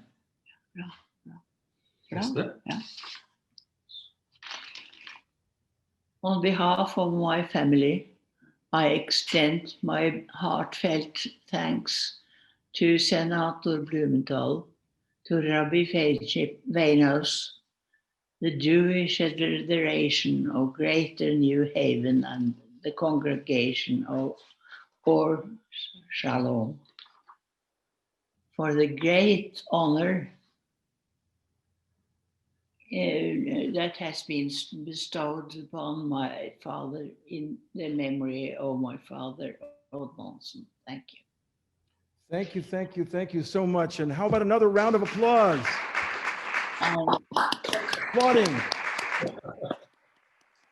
And Marit, by the way, happy birthday, 92, right?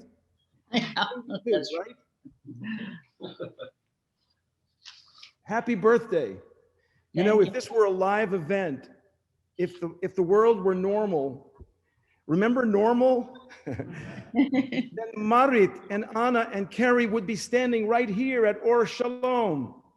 And that would be the first leg of their trip in America. I don't know that Anna has ever been to America. Never. So that would have been the first leg of your trip to America. Right. So I invite you to come back to Or Shalom next year when this stuff is over. Yeah, sure, I'll come. Yeah. With your mommy. Thank you. Mommy. And maybe Senator Blumenthal will shake your hand, because we will no longer need to practice this thing called social distancing. Oh, yeah, sure. You know, Judaism is a forward-looking religion, and I'm looking ahead to a better time for all of us. So mazel tov to all of you. And Nina, are you still on? Nina Grunfeld, are you still on? I'm here. Can you hear me? Nina, good to see you again. Nina, what are your feelings? Do you have any emotions or anything circulating within you at this time you want to share with us? Sure, I have lots of feelings. It's been a wonderful afternoon, European time, spending them together with you, and also meeting the Nansen family. In a way, I feel, I've read the books of Tommy Buergenthal, and of course, my father didn't make that kind of an international career as he did, but he did make a very prominent national career in Norway. And I think, you know, he wouldn't have been able to do that if it wasn't for the Nansen pass that he was given when he was 7 years old. And I also think, you know, that the times we're living in are quite dramatical in many ways. We need to remember what kind of courage people had at that time, and that is a kind of standard that we can all try to reach for.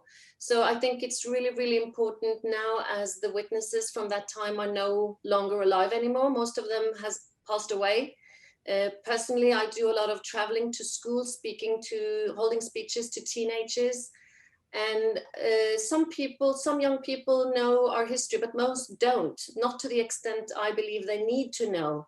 Knowing about anti-Semitism within different environments that doesn't have that as a part of their own culture. So, you know, having a prize like this, giving it out, as Blumenthal now is doing, listening to boys, wonderful way of telling the story to us, and keeping on doing that to also the people who doesn't know it, as well as I guess probably many of the people listening here today do, is very, very, very important. So it's been a wonderful thing to participate in this. So thank you very much.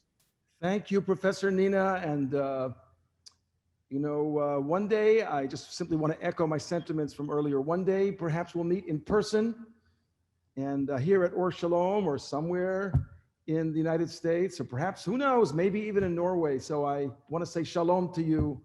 And it's a pleasure to meet you and to know you.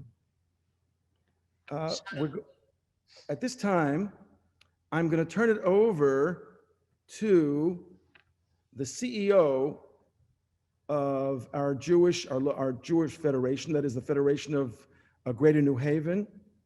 Her name, Judy Alperin, who will lead us in questions and answers that have been flowing from the audience. You know, there are about 300 computers online, which means about, 600, maybe 500 people are watching. So there must be questions. Judy, have you received questions? Yes, Rabbi, I have. In fact, I just want to say that we've had an overflowing number of people who just wanted to share their appreciation and thanks. So, it's hard without hearing the applause in the sanctuary, but we're hearing it through the Q&A, and I really I echo that sentiment. This has been a powerful, powerful morning.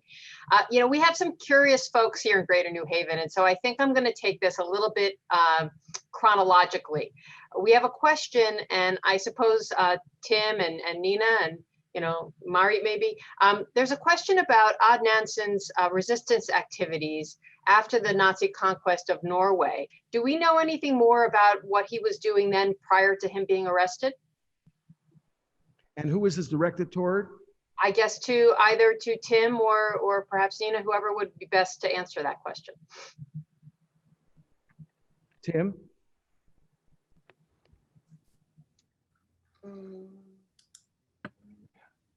Well, what I can share with you, I know, as I mentioned, Nansen was never accused of any resistance activities or caught, and he operated at a relatively high level.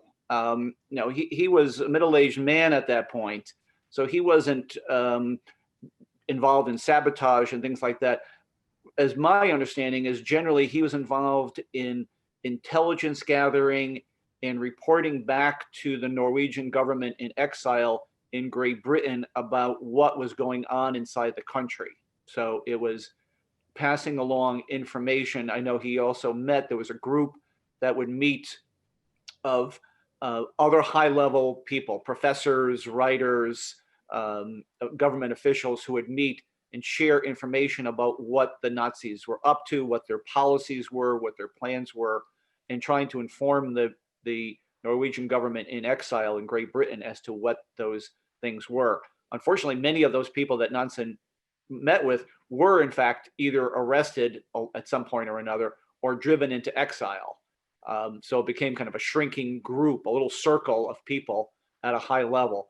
Perhaps Marit can shed more light on it, since she would know it firsthand. Marit?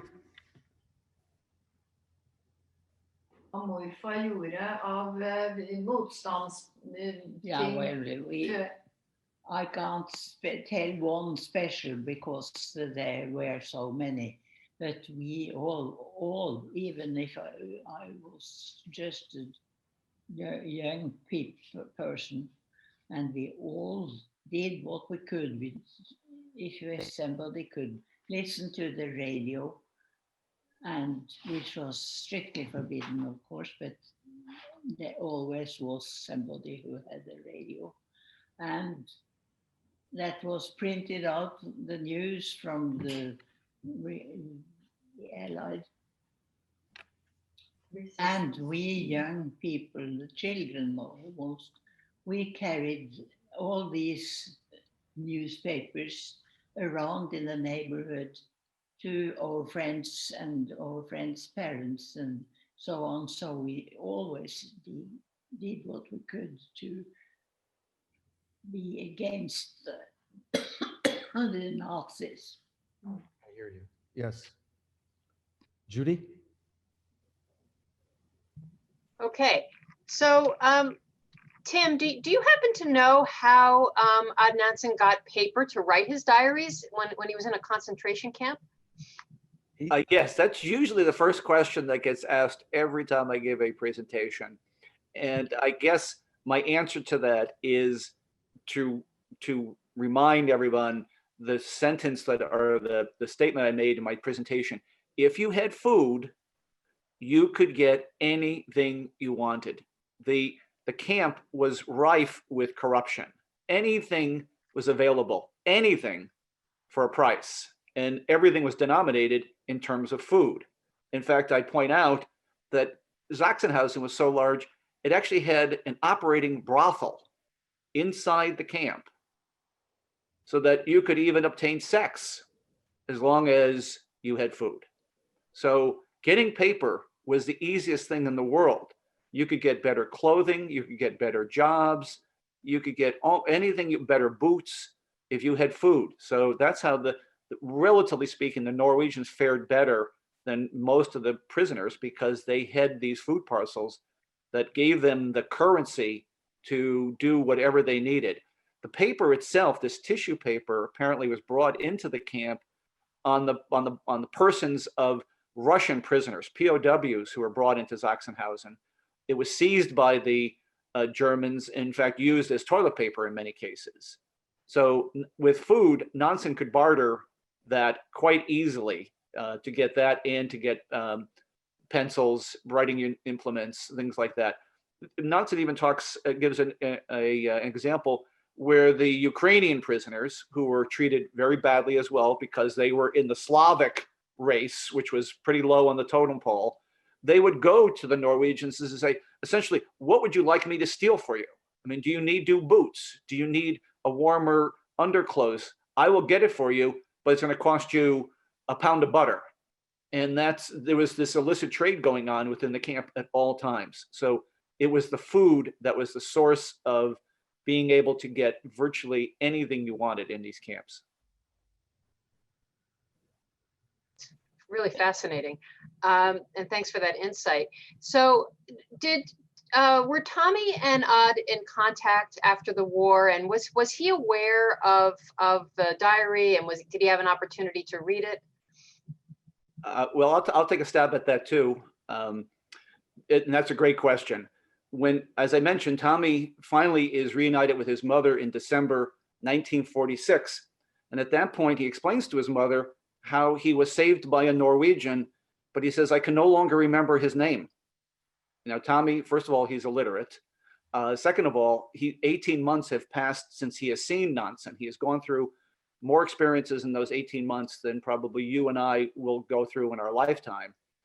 And it seems like that he's reached a dead end. His mother says, well, if you can't remember his name, there's not much we can do. But his mother reads in 1948 in a refugee newspaper that she receives about how a Norwegian has just published his diary in Norway, and it's the #1 bestseller in the country. Everybody's reading it. And this diary covers 18 months of his incarceration in Sachsenhausen. So Tommy's mother says to Tommy, why don't you write to this gentleman and ask him to help you find the person that you're looking for, this Norwegian whose name you can't remember. So Tommy writes a letter and he says, dear Mr. Nansen, I understand that you've published a diary, that you were in Sachsenhausen. In fact, you may be the person who saved my life. I just honestly can't remember anymore. I was the young boy with the amputated toes in the Riviera. And perhaps you can find this, if you're not the person who helped me, perhaps within your circle of friends, locate the person so I can thank him. And when he finishes this letter, interestingly, he puts it in an envelope and he addresses the envelope to Mr. Odd Nansen, Norway. That's it. And he mails off this letter. And either Odd Nansen is as famous as we think he is, or the Norwegian post office is really good, because the letter, of course, gets to Odd Nansen. And Tommy writes in his memoir how a few weeks pass, he doesn't hear back. He's kind of wondering what happened to the letter, kind of forgets about it, in fact. And one day he's greeted by a knock on the door in the Göttingen, the city that he's living in, which was part of the British occupation zone. And the British used some Norwegian soldiers post-war as part of their occupation force. And these Norwegian soldiers ask if this is the Buergenthal residence. He says, yes. He said, well, we have a package for you. And it takes 3 soldiers to get this wooden crate off this truck that they have, bring it into their house, Tommy's apartment with his mother. And he says, you know, they take out a crowbar and they pry off the top of this large crate. And Tommy says, I peer into this, and this crate is filled with sardines and cheeses and sausage and chocolate, all the food you cannot get in post-war Germany. And lying on the top of all this is a letter that of course, it's written in German, that begins, my lieber Tommy, my dear Tommy. And Nansen goes down to meet Tommy, takes him back to Norway to live with them, with the Nansen family for a while by the fjord. And they remained friends for the rest of their lives until Nansen passed away in 1973. Judy, I just wanted to add, can you hear me, Judy? Yeah, Rabbi, I'm busy having the chills here right now, so go ahead. Yes, of course. I wanted to add something. We tried really hard to get Tommy, that's Professor Thomas Buergenthal, currently living in Washington, D.C., and Professor Emeritus of Law at George Washington University. We tried to get him to participate. He just was physically unable, but he sends his best wishes to all. That was my dream, you know, Judy. My dream was that Tommy would participate, and it just was not meant to be. But he is living in Washington, D.C. And anyway, Judy, go ahead. Sure. So this is a question, I guess for Nina. Nina, is this story, the story of Odd Nansen, taught in the schools routinely now in Norway? Well, no, not really. We used to have a national program within the schooling system saying that the Holocaust, the Norwegian Holocaust, was a part of the subject, the curriculum. It is not anymore, which I think is it's devastating. It makes me very, very sad. However, usually when I meet teachers, they always say, because it's also up to the teacher themselves to decide what they teach. So most of them do feel the responsibility to talk about the Holocaust part, the whole Holocaust and the Norwegian Holocaust, but not everybody. So this is a decision that the government has made, and hopefully maybe they will change it. But it says something about how times are changing and what people believe at different times is the important thing to teach our children.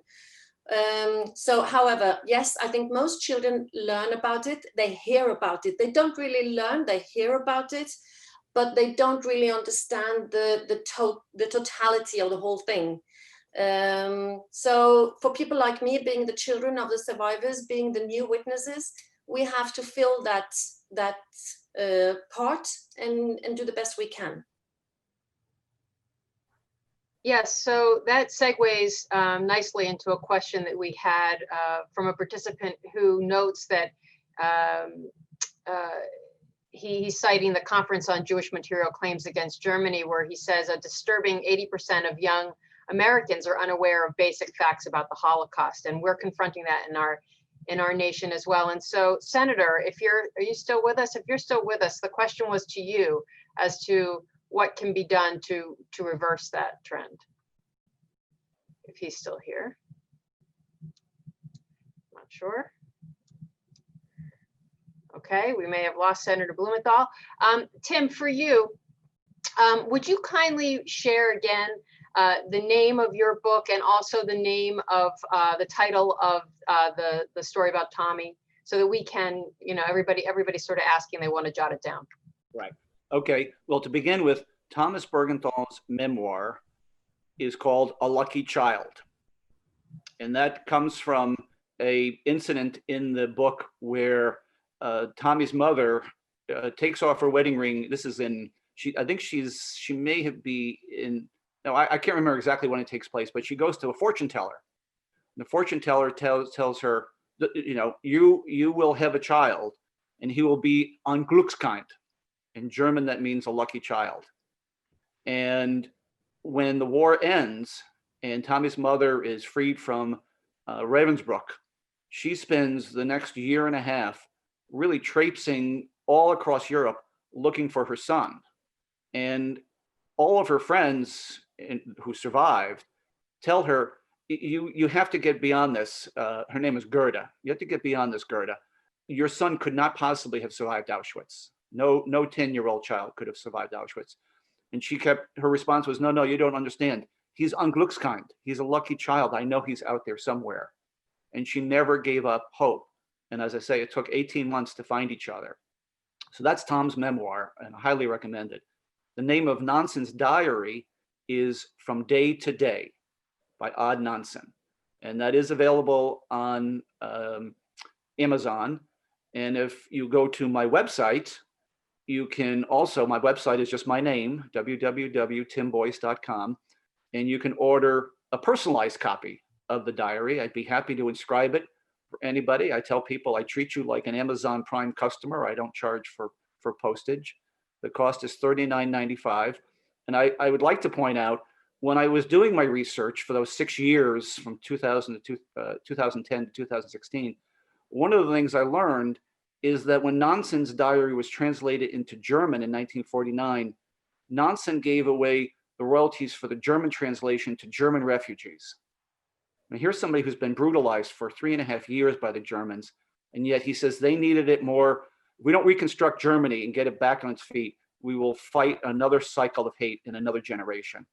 So I made up my mind that if I could ever find a publisher, that I would give away the royalties to an organization or organizations that Nansen, were he alive, would have approved of. And so when I finally did get a contract from Vanderbilt, I consulted with Marit, and we decided jointly that 50% of all the royalties would go to the U.S. Memorial Holocaust Museum in Washington, D.C., and 50% to the Center for the Study of the Holocaust in Oslo. So that's where all the money from the sale of this book goes. It's a good cause. I make no money. I do this because I want people to read this magnificent book.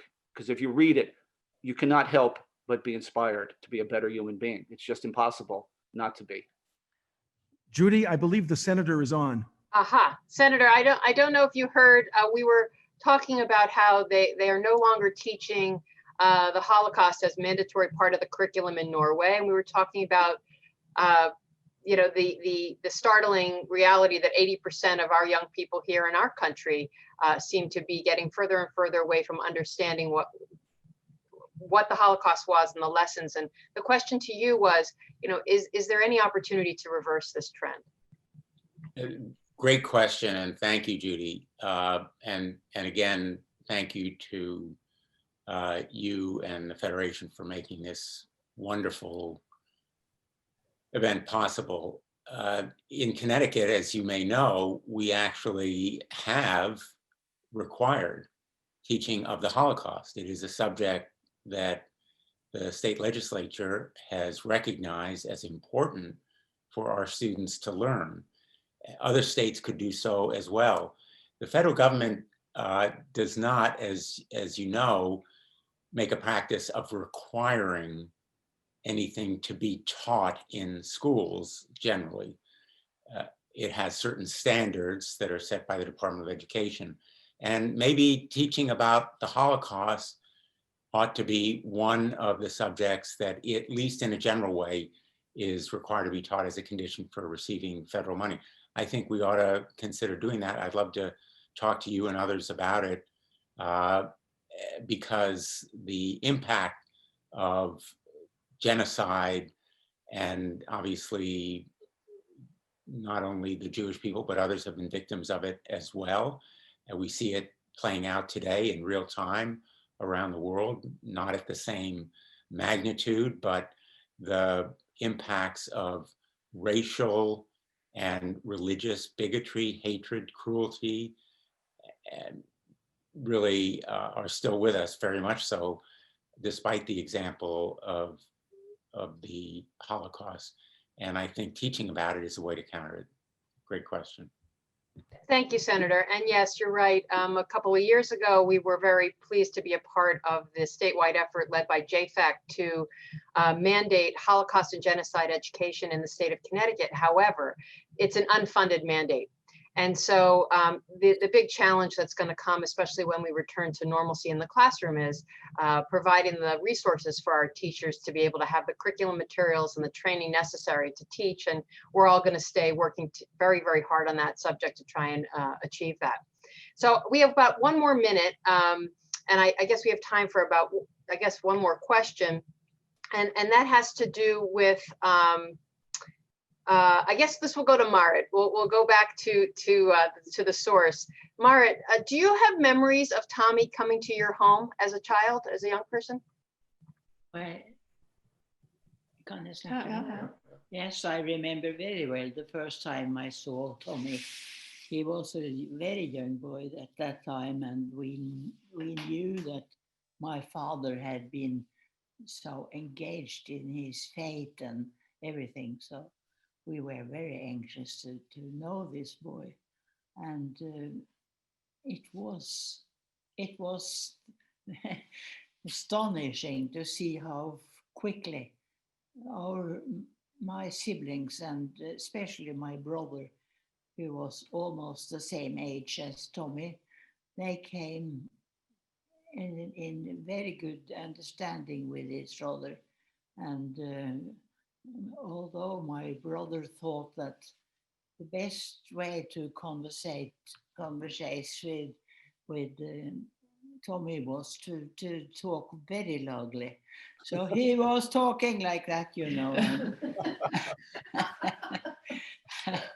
And I don't think Tommy reacted very much on that.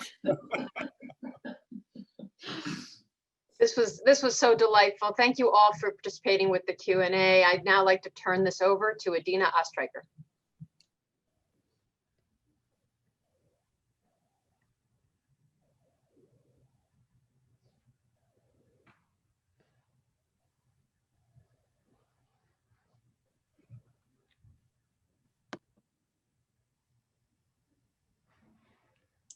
Sorry. Hi, my name is Adina Ostreicher. I'm the chair of the Adult Ed Committee at Or Shalom, and so grateful to have all of you join us this morning.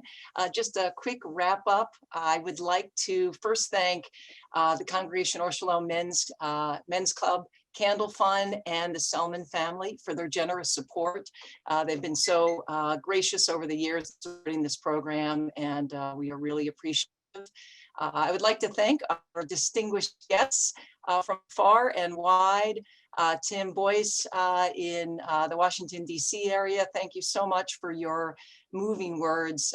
Such an inspirational story, really gracious for you to join us today. And Marit, Anna, Kari, and Nina, Tusen Tag. I hope I said that correctly. 1,000 thanks to all of you from Norway. Really appreciate your time and sharing your stories with us this morning. Senator Blumenthal, thank you again for always making the time to join us, even virtually, for this program this morning.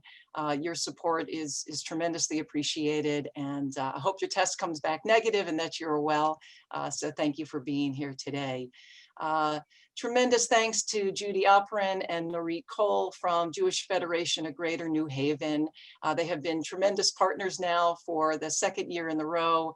We could not do this without them, and special thanks to Norit for her wonderful technological expertise in making this program happen from across the globe. So very much thank you. Thank you to my Adult Education Committee for your assistance in coordinating and advertising this program. I couldn't do it without you. I'm grateful for all of your support. And a huge thank you, most of all, to Rabbi Wainhouse. It is his passion and real labor of love that makes this happen, this program happen every year. I know he spends countless hours researching and calls and emails and conversations to connect with families and historians from across the globe to share these really tremendous, moving stories with us. Rabbi, we're really so appreciative of your labor of love and all the work that you do to make this happen year after year. And lastly, many of you asked about where to get information about the book and a recording. So we will be following up. There will be an email to everyone who registered for this that will provide information about the recording for this program, as well as a link to purchase Tim's book, which I hope that you will consider. It sounds amazing. I myself will be getting a copy, so there'll be information about that. And there will be also information about where you could make financial contributions to support the Holocaust Museum in Oslo, as well as the Jewish Federation of Greater New Haven and Congregation Or Shalom. As Rabbi mentioned, this is the 14th year. We hope to continue to offer this moving program for years to come, and your support helps continue to make that possible.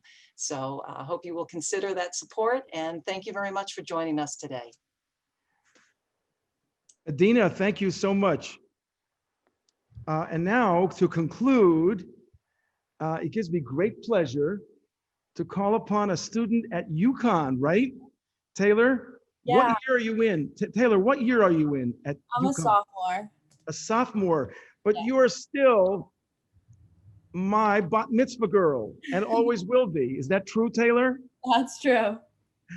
Taylor Gordier was one of our teen cantors here at Congregation Or Shalom, and she will lead us and close this ceremony out, this morning out, with a beloved song, God Bless America. Taylor, you still remember the words? I do. Please rise at this time, no matter where you are. Perhaps, Senator, you're welcome to rise as well as we sing God Bless America. And thank you all for making this possible. Taylor, it's yours. God bless America, land that I love. Stand beside her and guide her through the night with a light from above.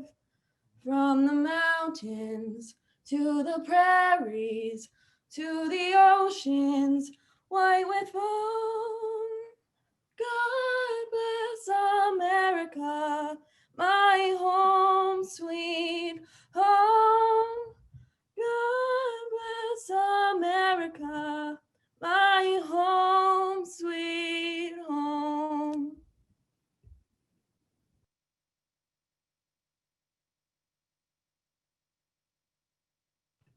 Thank you.